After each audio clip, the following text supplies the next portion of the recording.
1,000 people worldwide, many of whom are not fully aware how the hemophilia care is to be given. The Hemophilia Society of Kashmir, Mr. Syed Majid Qadri, की जिंदगी जो है haemophilia patients की बदल गई है, पूरी तरह बदल गई है। तब से प्रोफिलैक्सिस पर हमने पेशेंट्स को रखा है और इस बीमारी को एक रॉयल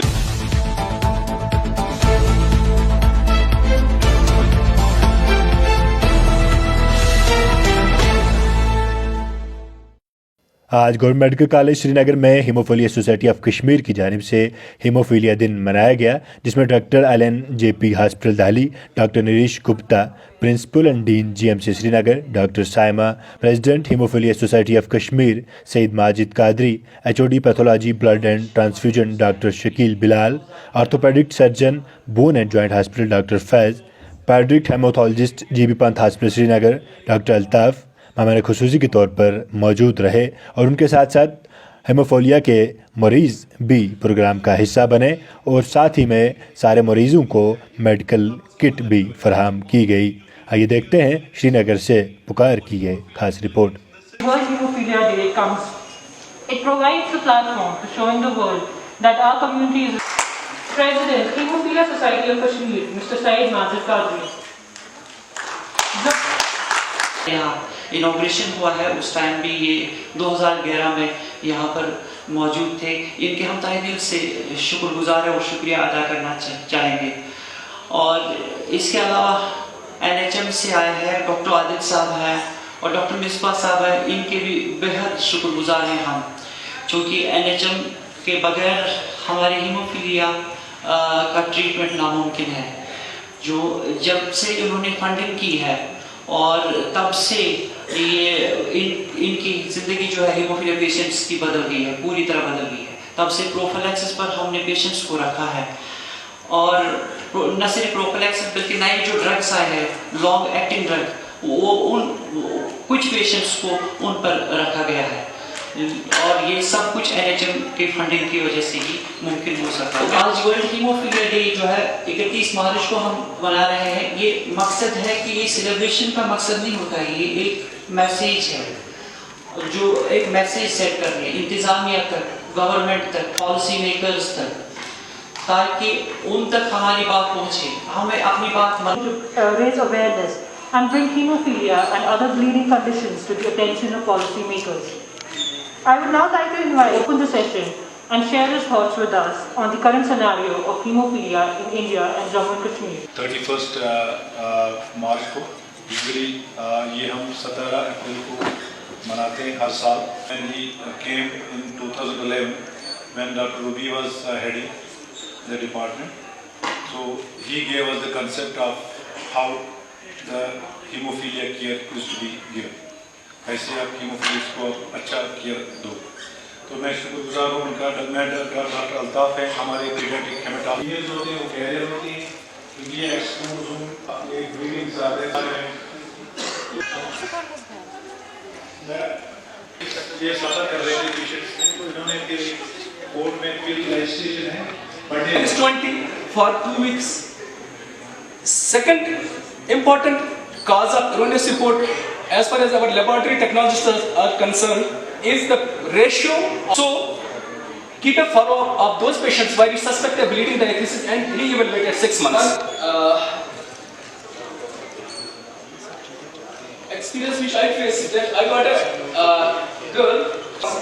पिछले कई सालों से यहाँ पे काम कर रहा हूँ यहाँ पे, तो मेरा एक अपना पर्सपेक्टिव है कि ये जो हीमोफिलिया है, ये मैं थोड़ा सा आपको एक आइडिया देना चाहता हूँ कि कहाँ से स्टार्ट किया, कहाँ पहुँच गए हम और क्या कुछ करने की ज़रूरत है।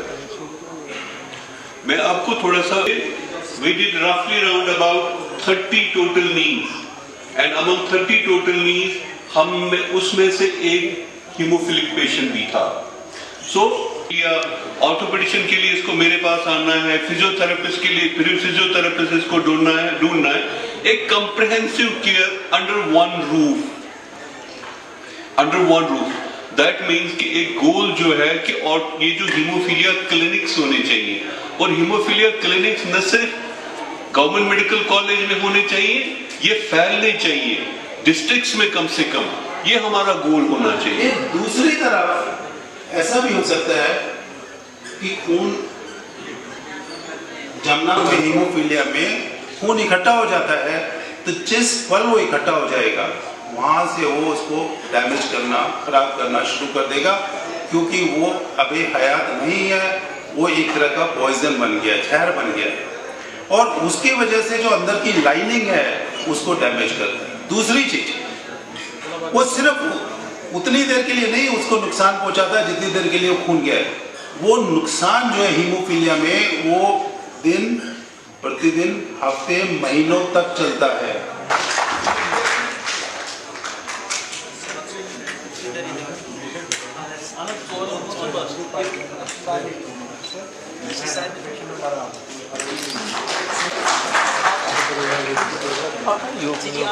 यहाँ से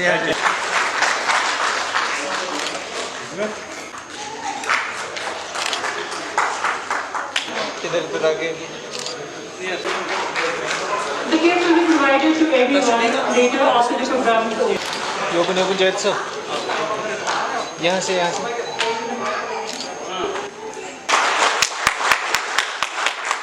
Present memento to the head of the Department of Pathology, Blood Bank and Transfusion Medicine, Professor Dr. Said Bilal Ahmed.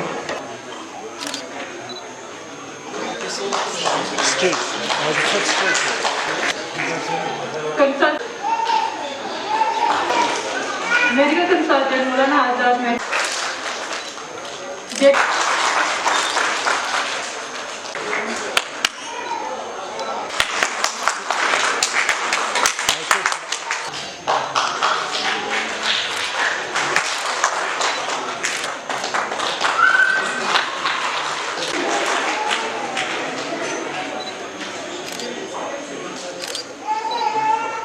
का जो प्रोग्राम था इस हवाले से बताएं, आपने भी इसमें हिस्सा लिया और क्या कुछ मैसेज देना चाहते हैं उन लोगों के लिए जिनको इसके बारे में पता नहीं है, इस डिजीज़ के बारे में?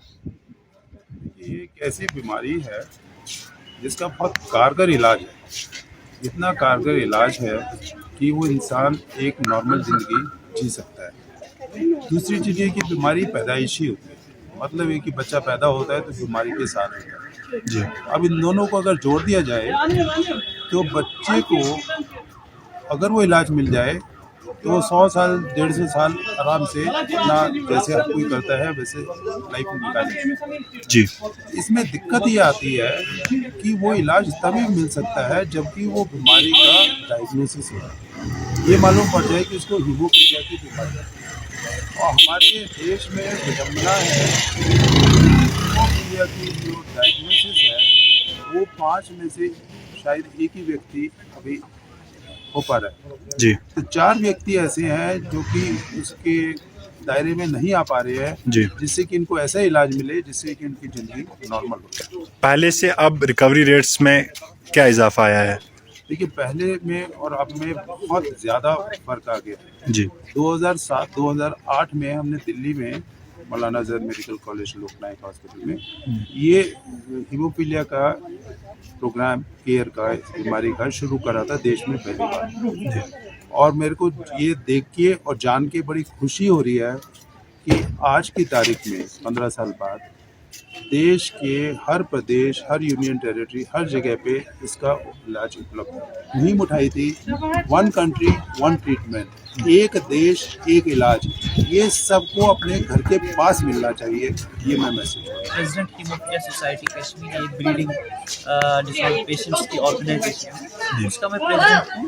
और आज हमने वर्ल्ड हीमोफीलिया डे के तनाज़ुर में ये डे मनाया जी। और इसमें हम अपने जो मुतालबात है वो मेडिसिन के हवाले हो या कम्प्रहेंसिव ट्रीटमेंट के हवाले है, उन मुतालबात को रेज़ किया और अवेयरनेस पेशेंट्स में थी, जिसमें डॉक्टर गुप्ता साहब भी आए थे दिल्ली से और बाकी हमारे जो हीमोफीलिया से related bone and joint hospital या हेमाटोलॉजिस्ट वो डॉक्टर भी आए थे। और ये इस प्रोग्राम को इनकार करने का मकसद ये है कि अवेयरनेस फैलाना और इंतज़ामिया, गवर्नमेंट और पॉलिसी मेकर अपनी बात पहुँचाने लोगों और हम हर एक स्टेक होल्डर्स